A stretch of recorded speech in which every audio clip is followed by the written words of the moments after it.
ये तो हम लोग जो है ये पढ़ रहे थे। हर्ष, यस सर। बीच में थोड़ा सा जो है दिक्कत हो गई थी। तो ये पढ़ रहे थे सॉफ्टवेयर प्रोसेसेस के बारे में कि सॉफ्टवेयर की प्रोसेसिंग जो होती है वो क्या है। तो ये हम आपको बता रहे थे कि इसमें जैसे दिया हुआ है कि सॉफ्टवेयर प्रोसेसेस में कॉमन फंडामेंटल एक्टिविटीज दी हुई है कि कौन कौन से जो है मेन उनके मुख्य जो कार्य हैं। यहाँ पे नीचे दिया हुआ है all of the software processes, जितने उसके प्रोसेस हैं वो सारी चीजें आज आपको बताई जाएंगी। उसमें जो सबसे पहले दिया हुआ है सॉफ्टवेयर स्पेसिफिकेशन, यानी जो सॉफ्टवेयर किस चीज के लिए है वो उसका जो मेन उद्देश्य है, स्पेसिफिकेशन क्या है। The function of the software and constraints on its operation are defined under this activity, यानी वो किस एक्टिविटी के लिए बनाई गई है और वो क्या करेगा, उसका क्या कार्य है, उसका मेन उद्देश्य क्या है, मेन फंक्शन क्या है, वो आपका जो है सॉफ्टवेयर स्पेसिफिकेशन के अंतर्गत आता है।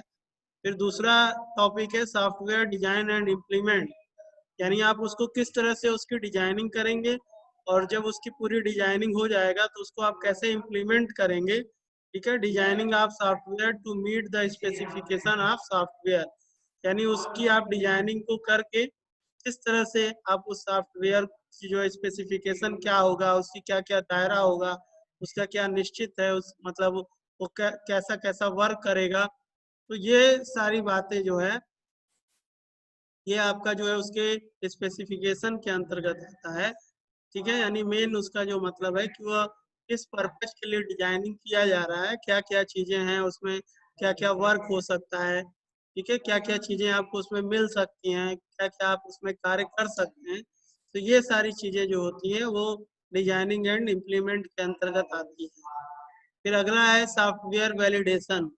सॉफ्टवेयर वैलिडेशन का मतलब होता है कि उसमें वैलिडेशन का मतलब है कि कौन कौन से रूल्स हैं और कौन कौन से नियम हैं। यानी कोई भी सॉफ्टवेयर डिजाइन करने में कुछ न कुछ आपको रूल्स उसमें जरूर रखने पड़ेंगे। ठीक है, जैसे मान लीजिए आपके जूम का ही है कि इसमें आप 100 लोगों से ज्यादा लोगों को एक बार में कनेक्ट नहीं कर सकते, या और भी जो भी सारी फैसिलिटी दी हुई है। तो अलग अलग सॉफ्टवेयर का अपना अपना एक रूल्स होता है कि जो उसके जो है दायरे हैं उस दायरे के अंदर ही आप उसमें वर्क कर सकते हैं। उनके जो भी वैलिडेशन डिफाइन होंगे वही सारी वैलिडेशन आप उसके अंदर वर्क कर सकते हो। तो कोई भी सॉफ्टवेयर है तो उसमें कुछ ना कुछ वैलिडेशन जरूरी होता है लगाना, यानी the software must be validated to meet the customer need, यानी जो कस्टमर के लिए आप जिस सॉफ्टवेयर को बना रहे हैं तो उसमें कौन कौन सी चीजें, कौन कौन से रूल्स, कौन कौन सी जो है आप उसमें जो है कंडीशंस अप्लाई करेंगे। तो वो सारे कंडीशंस, वो सारी चीजें जो आप उसमें अप्लाई किए हैं वही सारी चीजें जो है वैलिडेशन के अंतर्गत आएंगी।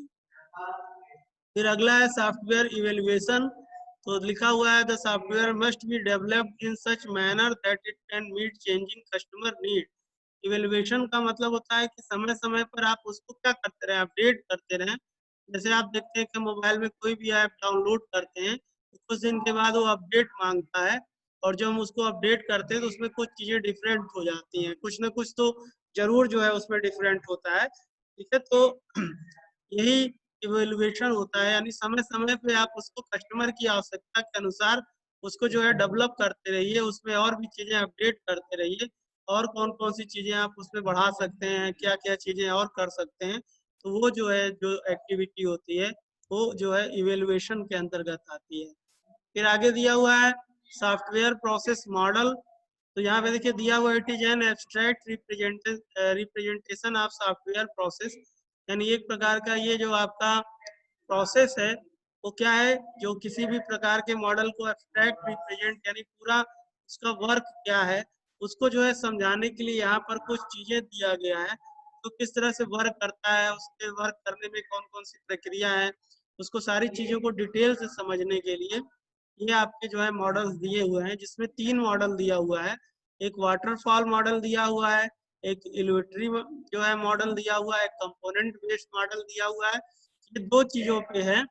एक तो आप मान लीजिए अपना सॉफ्टवेयर बना करके मार्केट में परचेज कर रहे हैं, प्रेजेंटेशन दे रहे हैं, तो वहां भी आप इससे अपने जो है उसकी मार्केटिंग को करने के लिए आप उसको समझाने के लिए इसका उपयोग कर सकते हैं, या जो यूजर इसको यूज कर रहा है उसको भी आप बताने के लिए कि आपने जो मॉडल बनाया है वो कैसे कैसे वर्क करेगा, उसमें कौन कौन से सेक्शन है, क्या क्या चीजें हैं, तो वो सारी चीजें समझाने के लिए इस मॉडल का उपयोग करते हैं।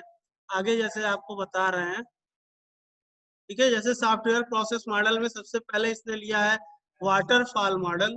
तो देखिए वाटरफॉल मॉडल को यहाँ पे एक डायग्राम से जो है ये बताने का प्रयास कर रहा है। पहले आप डायग्राम समझ लीजिए, फिर बाकी चीजें आपको हम बताते हैं। यहाँ पे देखिए एक डायग्राम बना हुआ है वाटरफॉल मॉडल का, और यहाँ पे सबसे पहले उसने लिखा हुआ है रिक्वायरमेंट्स। रिक्वायरमेंट मतलब कि आवश्यकता क्या क्या है आपकी, जैसे लिखा है सॉफ्टवेयर रिक्वायरमेंट्स डॉक्यूमेंट्स, यानी कौन सा आप सॉफ्टवेयर बना रहे हो, उस सॉफ्टवेयर में क्या क्या चीजें आपने यूजर के नीड्स के हिसाब से रखी हैं, वो क्या क्या रिक्वायरमेंट्स हैं, तो वो सारी चीजें आपकी रिक्वायरमेंट्स के अंतर्गत आएंगी। फिर डिजाइनिंग करेंगे आप उसकी, ठीक है, यानी किस उसको किस में हम डिजाइन करें, किस जो है उसको कोड में डिजाइन करें जिससे उसको आसानी से हम बना सकते हैं। जैसे मान लिया आप पाइथन यूज कर रहे हैं, कोई सी यूज कर रहा है, कोई विजुअल बेसिक यूज कर रहा है, कोई जावा यूज कर रहा है, तो कौन से कोड में आप उसकी डिजाइनिंग करेंगे जिससे उसको आसानी से वो सॉफ्टवेयर है उसको डिजाइन किया जा सके। ठीक है, फिर जब आप ये डिजाइनिंग निश्चित कर लेंगे तो फिर आप उसको क्या करेंगे, इम्प्लीमेंट करेंगे, यानी उसका विस्तार देंगे, उसको धीरे धीरे और आगे बढ़ाएंगे। और जब वो पूरी तरह से इम्प्लीमेंट हो जाएगा तो फिर उसको जो है वेरिफिकेशन करेंगे, यानी इसमें जो भी सारी चीजें हो रही हैं वो पूरी तरह से प्रोसेस हो रहा है कि नहीं हो रहा है। जैसे अभी एक एग्जाम्पल था आपका जो अभी टेस्ट लिया गया गूगल फार्म में, उसमें भी आप देखें कि जैसे कह रहे थे कि बहुत बच्चों को गूगल के लिए साइन कर रहा था, साइन इन मांग रहा था, तमाम सारी चीजें कुछ लोगों के साथ दिक्कत आ रही थी। तो वही सारी चीजें एक प्रकार की क्या थी कि उसको हम लोगों ने अभी बनाया, अब उसमें क्या क्या चीजें समस्याएं आई हैं, यानी उसके हमने पहले उसको आवश्यक समझा, यानी वो आवश्यक था सेकेंड मंथली एग्जाम के लिए, तो रिक्वायरमेंट्स था यानी हमारी रिक्वायर्ड थी उसको बनाना। फिर उसको हमने क्या किया, बनाया, बनाने के लिए बहुत लोगों के पास पहले ही उसको मॉडल उसका भेजा गया कि एक बार बच्चे उसको देख लें कि आपकी कैसे एग्जाम आएगा, कैसे उसमें आपको क्या करना रहेगा, आपको क्या पूछेगा, क्या भरना है, कैसे देखना है, क्या करना है। तो उसकी जो डिजाइनिंग की गई वो किसके अंतर्गत आया, डिजाइन के अंतर्गत आया। फिर जब वो सारी चीजें हो गई तो उसको क्या किया गया, इम्प्लीमेंट कर दिया गया, यानी सब बच्चों के पास भेज दिया गया, उसके आधार पर जो है एग्जाम भी हो गया। अब अगला काम क्या है, वेरिफिकेशन का, यानी जो बच्चों ने भेजा है वो पूरी तरह से प्रॉपर वेरिफिकेशन हो उसका, ठीक है, यानी जितने क्वेश्चन वो किए हैं सही किए हैं, जो आंसर लिखे हैं सही लिखे हैं, जो नंबर पाए हैं वो सब सही हो। तो ये सारी बातें किसके अंतर्गत आएंगी, वेरिफिकेशन के अंतर्गत आएंगी। और फिर अगला है उसको मेंटेन करते रहना चाहिए। इसमें अगर कहीं कुछ कमी है, कोई कुछ ऐसा गड़बड़ हो गया है, कोई ऐसा है कि आपने सही आंसर लिखा आपको नंबर नहीं मिला, या कोई ऐसी चीज है, उसको क्या किया जाए, मेंटेन किया जाए कि इस बार भी अगर कुछ ऐसी गड़बड़ी हुई है तो उसको सही किया जाए। हालांकि कोई गड़बड़ी नहीं हुई है, सब बहुत सही हुआ है, सारी चीजें एकदम बहुत तरह जो है क्लियर सब कुछ हुआ है, कहीं किसी प्रकार की कोई प्रॉब्लम नहीं है। लेकिन इन चांस अगर कहीं कुछ ऐसा होता है तो उसको जो है ठीक किया जाए, मेंटेन किया जाए, और अगला अगर हम इसको इम्प्लीमेंट करने जा रहे हैं तो उसकी और भी चीजों को उसमें और भी चीजें जो है उसमें विस्तार किया जाए और सारी बातें हों। तो ये सारी चीजें होती हैं किसी भी मॉडल को समझने के लिए और उसको प्रोसेस करने के लिए। अब यही सारी चीजें जो ये फिगर के माध्यम से समझाया है, वही सारी चीजें यहाँ पर जो है टेक्स्ट के माध्यम से लिखा हुआ है। जैसे यहाँ देखिए लिखा हुआ it is also known as linear sequential life cycle model, ठीक है, यानी एक प्रकार का क्या लीनियर है, यानी स्टेप बाय स्टेप चल रहा है। It is easy to use, जिसको हम आसानी से यूज कर सकते हैं। In the waterfall model there are number of pages and each page must be completed before the next page begin, there must not be any overlapping in phases, यानी कह रहा है कि यहाँ पर जो फेज दिया हुआ है वो यानी एक फेज जब कंप्लीट हो जाएगा तभी जो है अगला फेज बिगिन करेगा, स्टार्ट करेगा। इसलिए नहीं कि एक फेज शुरू नहीं हुआ तो दूसरा फेज शुरू कर देगा, नहीं तो अगर ऐसा होता है तो उस प्रक्रिया को हम ओवरलैपिंग कहेंगे। तो इसमें ऐसा नहीं होगा, जब एक फेज आपका स्टार्ट होकर के एंड हो जाएगा तो फिर अगला पेज को स्टार्ट करेगा, फिर वो पेज जब आपका एंड होगा तो फिर अगला पेज स्टार्ट करेगा। इस तरीके से ये करते हुए सारे पेजेज में जो है जाएगा, और जब सारा पेज कंप्लीट हो जाएगा तो आपका ये वाटरफॉल मॉडल जो है कंप्लीट हो जाएगा। तो ये चीज आपको समझ में आई कि नहीं आई पहले, तो फिर हम आगे बात करते हैं। तो हर्ष, यस सर। सारी बात समझ में आ गई ना? Yes sir. बुक में भी आपके दिया होगा, देख रहे होंगे। प्रोसेस समझ में आया कि कैसे कैसे हम अगर कोई चीज कर रहे हैं तो ऐसे सिंपली उसको नहीं प्रोसेसिंग करनी है। उसको प्रोसेसिंग करने की जो सारी प्रक्रियाएं हैं, तो सारी प्रक्रियाओं को प्रोसेस करने के बाद ही आगे उसको हम प्रोसेस करेंगे। अलग अलग स्टेप्स दिए हैं। हाँ, ओके। देखिए यहाँ पर अब दिया है सॉफ्टवेयर प्रोसेस मॉडल में कि वाटरफॉल मॉडल में जो है सिक्वेंशियल फेजेज है, यानी एक फेज कंप्लीट होगा तभी अगला फेज करेगा। तो सबसे पहले जो रिक्वायरमेंट एनालिसिस दिया हुआ है, जो सारी चीजें अभी हमने आपको डिफाइन भी किया हुआ है, तो यहाँ पे देखिए दिया requirement specification documents must be prepared based on all possible requirement of software. जैसे भी हमने आपको डिफाइन किया कि जो कुछ भी आपकी आवश्यकता है, जो भी सारी चीजें हैं उस सॉफ्टवेयर में आपको चाहिए, वो सब चीजें मस्ट, ठीक है, यानी वो सारी आवश्यक चीजें उसमें होनी चाहिए। Prepare based all possible requirement of software, यानी जो कुछ भी आप कर सकते हैं उसमें क्या क्या चीजें आप दे सकते हैं, यूजर को कौन कौन सी चीज आप इम्प्लीमेंट कर सकते हो, वो सारी रिक्वायरमेंट्स उसमें होना चाहिए और ये सारी चीजों के बारे में सोचना चाहिए। फिर अगला है सिस्टम डिजाइन, यानी जब सारे रिक्वायरमेंट्स आपको पता चल गए तब उसके आधार पे आप डिफाइन करिए कि overall system architecture based on the requirements required in requirements specification documents, most of software success depend on this phases। ठीक है, यानी कि उसको डिजाइन करने के लिए अब ओवरऑल पूरा आर्किटेक्चर आपका जो उस पर बेस्ड है, उसमें उस रिक्वायरमेंट के आधार पर कौन कौन सी चीजें आपको चाहिए, जिनको आप पूरा करते ही वह पूरी तरह से सक्सेस हो जाएगा, यानी वह फेज आपका जो है कंप्लीट हो जाएगा। फिर जब ये फेज आपका कंप्लीट हो तो फिर अगला फेज क्या है आपका, इम्प्लीमेंट है, यानी आप उसको इम्प्लीमेंट करने में लग जाइए। Based on system design small processes as unit are developed and later on these are integrated to work like a software, यानी जैसे सॉफ्टवेयर को डेवलप करते हैं उस तरीके से आप उसकी डिजाइनिंग के इम्प्लीमेंट में लगिए।